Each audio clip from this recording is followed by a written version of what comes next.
Hello दोस्तों, channel में आपका स्वागत है। मेरा नाम है अखिलेश बर्तवाल। तो देखिए दोस्तों, यहाँ पर मैं लेकर आया हूँ उत्तराखंड सामान्य ज्ञान से संबंधित एक महत्वपूर्ण एवं रोचक टॉपिक, जिसका नाम है गढ़वाल के 52 गढ़। देखिए, इसके अंतर्गत हम देखेंगे गढ़वाल के सभी 52 गढ़ों के बारे में, जानेंगे इनसे जुड़े हुए तथ्य। तो चलिए, ये सभी जो इंपॉर्टेंट हो जाते हैं, ये हो जाते हैं उत्तराखंड की प्रतियोगी परीक्षाओं के लिए महत्वपूर्ण। तो शुरू करते हैं अपना आज का टॉपिक, गढ़वाल के 52 गढ़। देखिए दोस्तों, सबसे पहले तो हमें ये बात जाननी आवश्यक है कि 52 गढ़ों के बारे में जब हम पढ़ेंगे तो हमें एग्जैक्ट रूप से या शुद्ध रूप से 52 गढ़ नहीं प्राप्त होंगे, क्योंकि हमें हो सकता है 54 गढ़ों के बारे में पढ़ना पड़े या 50 गढ़ों के बारे में पढ़ना पड़े, क्योंकि इनका जो स्रोत है जानकारी का वो ही क्लियर नहीं है, वहीं से हमें शुद्ध जानकारी प्राप्त नहीं होती है। तो चलिए देखेंगे गढ़ों के बारे में। हमारा जो पहला गढ़ है वो है चांदपुर गढ़। देखिए, चांदपुर गढ़ से ही परमार वंश ने अपना शासन शुरू किया था। तो 37 परमारों की राजधानी रही थी चांदपुर गढ़। देखिए, 37 परमारों की अगर हम बात करें तो कनकपाल से लेकर अजयपाल तक 37 परमारों ने यहाँ राजधानी रखी अपनी। देखिए, अजयपाल ने भले ही यहाँ से राजधानी स्थानांतरित की थी, लेकिन 37वां परमार होने के नाते उसने भी यहाँ से शासन शुरू किया था। तो इसलिए हम कह रहे हैं कि 37 परमारों ने चांदपुर गढ़ से राजधानी शुरू की। अगर बात करें राजा की, तो भानु प्रताप का गढ़ भी से कहते हैं हम, राजा भानु प्रताप का गढ़ भी से कहा जाता है। कनकपाल से पहले जो यहाँ शासन करते थे, और इनकी इसके वजह से कनकपाल का गढ़ भी कहते हैं। तो देखिए, चमोली में इसकी लोकेशन है चांदपुर गढ़। 2004 से भारतीय पुरातत्व विभाग द्वारा सर्वेक्षण यहाँ का किया गया है 2004 में। तो ये क्वेश्चन भी पूछा जा सकता है कि कब से यहाँ पर सर्वेक्षण चालू किया गया। तो 2004 से यहाँ पर शुरुआत हुई सर्वेक्षण की। देखिए, दूसरा गढ़ हमारा है चौंडागढ़। चौंडागढ़ जो है चांदपुर क्षेत्र में स्थित है, मतलब ये भी चमोली उसी गढ़ के आसपास है, चमोली में। देखिए, अगला गढ़ है तोपगढ़। तोपगढ़ की अगर हम बात करें तो चांदपुर क्षेत्र में ये गढ़ स्थित है, और तूल सिंह द्वारा यहाँ पर तोप ढलवाई गई थी, इसलिए इसका नाम तोपगढ़ है। एक तूल सिंह जो यहाँ का गढ़पति था तोपगढ़ का, उसने यहाँ पर तोप ढलवाई थी, तो इसका नाम गढ़ का नाम पड़ गया। सर्वप्रथम गढ़वाल में जब तोप ढलवाई गई तो इसका नाम पड़ा तोपगढ़। देखिए, आगे बढ़ेंगे। एक गढ़ है रानीगढ़। जो रानीगढ़ है वो भी है चांदपुर गढ़ के ही पास। देखिए, जो हमारा रानीगढ़ है वो है चांदपुर गढ़ के ही पास, चांदपुर क्षेत्र में, चमोली में। कौलपुर गढ़, अगर कौलपुर गढ़ की हम बात करें तो ये भी चांदपुर क्षेत्र में ही है, कौलपुर गढ़। और इसी कौलपुर गढ़ को हम कौनपुर गढ़ भी कहते हैं। कौनपुर गढ़ का ही नाम है कौलपुर गढ़, और ये गढ़ कनकपाल से संबंधित था। देखिए, कहते हैं ये गढ़ बहुत पास था चांदपुर गढ़ के, या चांदपुर गढ़ के अंदर ये गढ़ था, इसीलिए इसे कनकपाल का गढ़ मानते हैं। इसका नाम कौनपुर गढ़ भी हम देखते हैं। देखिए, आगे देखेंगे बधाणगढ़। तो बधाणगढ़ जो बधाण क्षेत्र आज भी है वो है पिंडर नदी घाटी में, चमोली में। तो पिंडर नदी के तट पर ही था बधाणगढ़ चमोली में। देखिए, आगे बढ़ेंगे। यहाँ पर कुछ गढ़ हैं। लोहावगढ़, रामगंगा नदी के बाईं ओर था ये लोहावगढ़। देखिए, चमोली और पौड़ी की बॉर्डर के आसपास रामगंगा नदी के तट पर था ये लोहावगढ़। नदी से लंबी सुरंगें निकाली गई थी। यहाँ पर देखो, नदी के नीचे से लंबी लंबी सुरंगें निकाली गई थी इस गढ़ के अंदर, और नेगियों का गढ़ इसे माना जाता है। नेगी जाति के लोग यहाँ पर शासन करते थे, तो नेगी जाति से संबंधित एक महत्वपूर्ण गढ़ था लोहावगढ़। देखिए, जौनियागढ़, यहाँ पर एक गढ़ है जौनियागढ़। अजमेर पल्ला माधव सिंह भंडारी द्वारा विजित। देखिए, अजमेर पल्ला जो ये पौड़ी के आसपास का ये क्षेत्र पड़ता है शायद पौड़ी या पौड़ी के आसपास ही पड़ता है, और माधव सिंह भंडारी ने इस गढ़ को विजित किया था। देखिए, यहाँ पर अगला गढ़ है इड़ियागढ़। इड़ियागढ़ की अगर हम बात करें तो रवाई और बड़कोट, रवाई और या तो बड़कोट, मतलब उत्तरकाशी में इसकी लोकेशन में प्राप्त होती है इड़ियागढ़ की। और इसे चमोली में भी माना जाता है। चमोली में इसे माना जाता है किस हिसाब से, साहित्यिक स्रोतों के हिसाब से, लेकिन ये गढ़ की लोकेशन ज़्यादातर रवाई और बड़कोट ही मिलती है। देखिए, एक गढ़ है धन्यागढ़।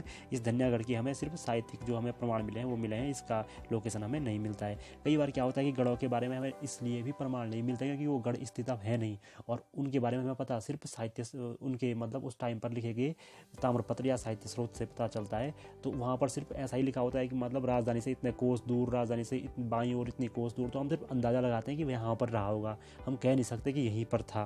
तो देखिए, इतिहास तो वैसे भी संभावनाओं पर आश्रित है। देखिए, गुजरूगढ़ की हम बात करें तो सुरक्षा खाया यहाँ पर थी, पौड़ी में एक गढ़ है गुजरूगढ़। यहाँ पर चौकी भी थी अजयपाल की। बदलपुरगढ़ भी इसी के आसपास हो सकता है। दसौलीगढ़, ये दसौलीगढ़ तो हम देख सकते हैं चमोली में दसौलीगढ़ स्थित है, क्योंकि दसौली नामक की जगह चमोली में अभी स्थित है। बात करते हैं देवलगढ़ की, तो अजयपाल की राजधानी थी देवलगढ़। ये हम जानते भी हैं। 1513 या 1213 के आसपास अजयपाल ने राजधानी बनाई थी। देवलगढ़ को श्रीनगर के पास में है, रुद्रप्रयाग श्रीनगर के बीच में, और पंवारगढ़ भी से कहते हैं हम। और अगर गढ़वाल नगर भी से कहा जाता था, गढ़वार नगर। गढ़वाल नगर भी इसे कहा जाता था देवलगढ़ को, और पंवारगढ़ भी हम इसे ही कहते हैं। पंवार और परमार एक ही नाम है, तो परमारगढ़ या पंवारगढ़ इसे कहते हैं हम देवलगढ़ को। आगे देखेंगे नयालगढ़, जो देवलगढ़ के पास ही स्थित था नयालगढ़। एक अगला गढ़ अजमेरीगढ़। अजमेरीगढ़ देखिए गंगा सराण में था, पौड़ी वाला हिस्सा है ये। हुसैन खां टुकड़िया का आक्रमण हुआ था इस गढ़ पर। देखिए अजमेरी जो गढ़ है वहाँ पर हुसैन खां टुकड़िया का आक्रमण देखने को मिला था। हुसैन खां टुकड़िया जो नीचे से आया था रोहिलखंड प्रदेश से। बात करेंगे कोलीगढ़ की, तो कोलीगढ़ देवलगढ़ के पास ही स्थित था। आगे है लोईगढ़। लोईगढ़ इसकी लोकेशन हमें प्राप्त नहीं हुई है। देखिए आगे बढ़ेंगे नवासूगढ़। देखिए कुछ गढ़, बहुत सारे गढ़ रुद्रप्रयाग में प्राप्त हुए हैं, जैसे नवासूगढ़, ये अभी भी एक ऐसे नाम की जगह यहाँ पर मिलती है। नागपुरगढ़ रुद्रप्रयाग के जो करीबी क्षेत्र है नाग रुद्रप्रयाग में, उसे नागपुर परगना या नागपुरगढ़ कहते हैं, क्योंकि यहाँ पर अभी भी जो भाषा बोली जाती है उसे नागपुरिया कहा जाता है। तो रुद्रप्रयाग का जो बीच में बहुत नज़दीकी क्षेत्र है हेडक्वार्टर का, तो वहीं पर है नागपुरगढ़। बात करें कंडारागढ़, तो कंडारागढ़ भी हमें रुद्रप्रयाग में प्राप्त हुआ है। ऐसी नाम की जगह अभी भी रुद्रप्रयाग में है, यहाँ से ताम्रपत्र भी प्राप्त हुए हैं।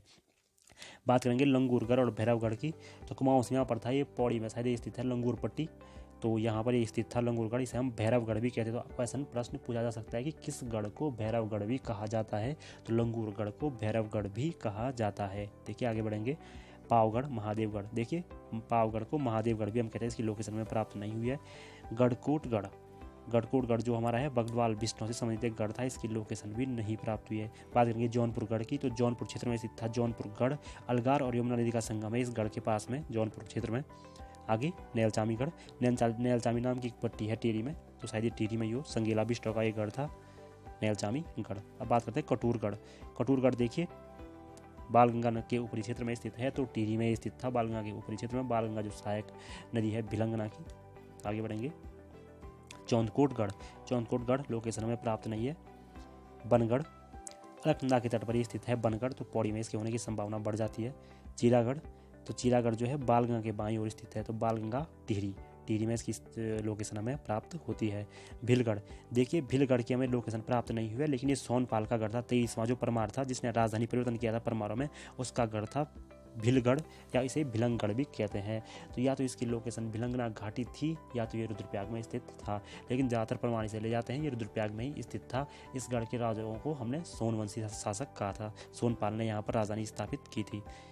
देखिए हिंदाऊगढ़, तो हिंदाऊगढ़ की अगर हम बात करें तो रावत जाति का एक गढ़ है। हिंदाऊ पट्टी जो है मिलती है आज टिहरी में, तो हो सकता है ये भी टिहरी में ही हो।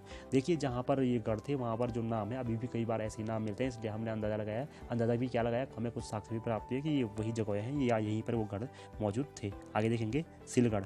देखिए सिलगढ़ मंदाकिनी की दाईं ओर स्थित है, तो मंदाकिनी की दाईं ओर स्थित होने का प्रमाण मिलता है कि रुद्रप्रयाग में ही स्थित था, क्योंकि मंदाकिनी रुद्रप्रयाग में ही बहती है। आगे भरपूरगढ़, तो भरपूरगढ़ हमें टिहरी की ओर ले जाता है, टिहरी में ये गढ़ हो सकता है। कुइलीगढ़, तो कुइलीगढ़ नरेंद्रगढ़ के लिए कहा जाता है, नरेंद्रगढ़ को हम कुइलीगढ़ कहते हैं। मुंजड़ीगढ़, देखिए मुंजड़ीगढ़ ये पता नहीं कहाँ पर स्थित है, इसका लोकेशन में प्राप्त नहीं हुआ। उप्पूगढ़ को अगर हम बात करें तो कप्पू चौहान का गढ़ है उदयपुर जो हमारी पट्टी है यहाँ पर ये मिलता है हमें, वो टिहरी के क्षेत्र में हमें प्राप्त होता है मरेथा के आसपास। तो उप्पूगढ़ जो है कप्पू चौहान का गढ़। आगे हम देखेंगे मुंगरागढ़। देखिए यमुना नदी के तट पर एक गढ़ है मुंगरागढ़, हो सकता है उत्तरकाशी में ये स्थित है, यमुना नदी के तट पर मुंगरागढ़। रैंकागढ़ की अगर हम बात करें तो रैंकागढ़ जो आज है वो आज का प्रतापगढ़, हम इसे कहते हैं रैंकागढ़, प्रतापनगर का नाम था रैंकागढ़। आगे बात करेंगे नालागढ़ की, तो प्रसिद्ध नालागढ़ जो स्थित है वो देहरादून में ही स्थित था, यहाँ पर गोरखों ने शासन किया था, तो नालागढ़ जो है वो देहरादून में स्थित है। देखिए बांगरगढ़ की अगर हम बात करें तो बांगर नाम की बहुत सारी जगहें हमें रुद्रप्रयाग से प्राप्त हुई, तो हो सकता है कि बांगरगढ़ रुद्रप्रयाग में स्थित हो। ऐसा मैं पूर्ण विश्वास के साथ तो नहीं कह सकता हूँ, लेकिन ऐसा हो सकता है, क्योंकि बहुत सारी जगहों के नाम अभी भी जौ के त्यों हैं। देखिए सांकरीगढ़ रवाई क्षेत्र में स्थित था, ये सांकरीगढ़ रवाई उत्तरकाशी क्षेत्र में स्थित है सांकरीगढ़। देखिए कुछ अन्य गढ़ों की बात करें तो कहा जाता है एक रामीगढ़। देखिए हमने रानीगढ़ देखा था, रानीगढ़ था हमारा चांदपुर क्षेत्र में ही, लेकिन रामीगढ़ की जो बात करते हैं वो शिमला में हमें देखने को मिलता है, कहा जाता है कि शिमला में स्थित था रामीगढ़। आगे विराटागढ़, विराटागढ़ की अगर बात करें तो जौनपुर क्षेत्र में स्थित है विराटागढ़। श्री गुरुगढ़, देखिए सराण जो पौड़ी में स्थित है सराण पट्टी, तो यहाँ पर श्री गुरुगढ़ स्थित था। देखिए एरासूगढ़ की अगर हम बात करें तो एरासूगढ़ श्रीनगर के पास में स्थित था पौड़ी में। और बात करें अगर गढ़तांगगढ़ की, तो गढ़तांगगढ़ की लोकेशन थोड़ा सा हमें अच्छे से प्राप्त नहीं हुई है, लेकिन हो सकता है कि ये चमोलिया उत्तरकाशी में से एक जगह हो, पर भोटिया जनजाति से संबंधित गढ़ था। और अगर ये भोटिया जनजाति से संबंधित गढ़ था तो ये या तो हो सकता है कि ये चमोली में हो, ज़्यादातर चांस इसके चमोली में ही है। और अगर हल्का सा डाउट बनता है तो उत्तरकाशी भी हो सकता है, जहाँ पर जाट जनजाति निवास करती है, लेकिन इसका सही आंसर चमोली ही होगा ऐसा लगता है। तो ये थे हमारे बहुत सारे गढ़, यहाँ पर हमने बहुत सारे गढ़ों को देखा। हो सकता है इससे अधिक गढ़ भी हैं, लेकिन उनकी लोकेशन या उनका प्रमाण हमें प्राप्त नहीं हुआ है, हम उन्हें सिर्फ कुछ हल्के फुल्के स्रोतों के आधार पर ही मानते हैं। तो देखिए ये थे कुछ, इनमें से कुछ गढ़, बहुत ही कम गढ़ जो हैं वो महत्वपूर्ण है, वहाँ से प्रश्न बन सकता है, कुछ गढ़ों से ही प्रश्न बनेंगे, वरना सभी से प्रश्न नहीं बन सकते क्योंकि प्रमाण बहुत कम मौजूद हैं। तो देखिए धन्यवाद, ये थे हमारे 52 गढ़। ये सिर्फ हमने जानकारी के लिए भी वीडियो ज़्यादा बनाया था मैंने। धन्यवाद।